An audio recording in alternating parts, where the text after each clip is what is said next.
Two things to address before we begin. Number one, this video is late. I want to have a proper video done every month, and thanks to personal stuff such as college, work, and trying to balance it all with this isn't exactly easy. It's pretty likely that I may not even get to the video I wanted this month, but as of uploading this video, I should be playing through the next game. Secondly, I know I said I was going to play Jet Set Radio in the Yuminiki video, not Jet Set Radio Future, but after recording that bit for the teaser, I ended up hating the controls so much so that I decided to go straight to the reimagining/remake.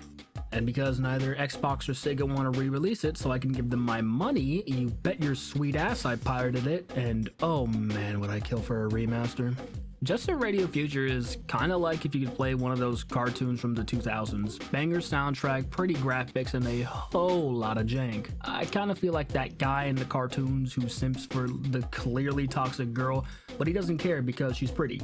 This game is kinda busted in some parts, but I'm able to look past it and just have fun. Government bad, listen to DJ Professor K, skate fast, paint walls, defeat all who try to kill the vibe. This game, despite being pretty low poly and a bit low detail thanks to the open zone type levels that make the game pretty vast, is ultimately carried by the cell shading and art style. Jet Set Radio Future is like the poster boy for style over realism. A side by side with my Call of Duty playthrough is enough to show that. The style is a hodgepodge of Y2K fashion and skate culture, something that ended up aging incredibly thanks to one returning as retro and the other which kinda never died. Again, it's a damn shame that this game isn't available for purchase on any modern storefront because Sega would have made an easy small fortune off of people who would want to play it for the visuals alone. Meanwhile, the first game is kinda left out to rot with its mid control system. Speaking of the controls, you ride around on skates, so every level is kinda like an ice level, but in a cool way. You can grind on rails, up certain telephone poles, across billboards, do tricks in midair, some off of a half pipe, and spend a spray paint can to do a bit of graffiti, and for about 10 cans, you can do a little boost. Pretty cool, right?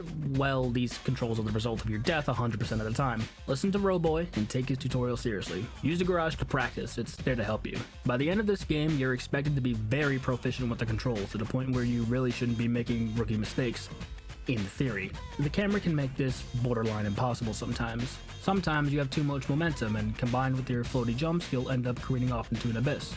Sometimes you'll be swearing up and down that you hit the A button, but you still end up getting your input eaten. All you really need to know is that the sewers was where my patience got tested, and that the skyscraper district is actually my secret third reason why I didn't put this video out in April. This game also wasn't designed with combat in mind. I almost lost my lunch fighting the final boss because the background is so disorienting, and the less I say about Death Ball, the better. In spite of all that, I love this game, because while the controls are kinda fuck busted, when it works, you not only feel rad as hell pulling all sorts of tricks, you feel unstoppable, like you're the swaggiest bastard on the planet and nobody can stop you. Sometimes in games like these, it can feel really anticlimactic to win. Like you're relieved you don't have to repeat this part again. You throw your hands up and go, ugh, finally. And while I definitely felt that with the skyscraper district, I could go through the sewers again. I'd love to try my hand at Dinosaur Park's crazy rails, and I kind of feel embarrassed how many times it took me to unlock Boogie. I don't dislike any tracks in this game. I don't think it's inaccurate to say that this game is worth playing through for its soundtrack alone. I mean, what's there to really say? We haven't really seen all too much on it.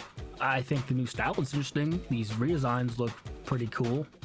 I like that they kept the cell shading. I just hope that the music, holds up and stands to like the first and second game. Here's hoping Mr. Naganuma returns. Before I head on over to a new Jet Set Radio game, I'm probably, gonna look forward to last year's bomber of Cyberpunk and RKGK slated to release later this month. Both look pretty slick and seem to be cool takes on the formula the original created.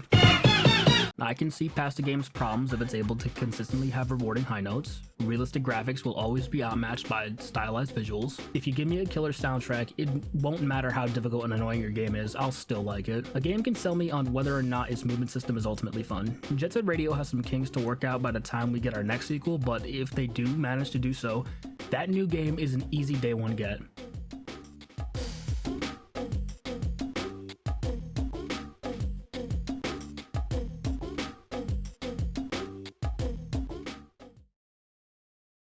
Also, before you ask, Jazz is my favorite character. Fight me.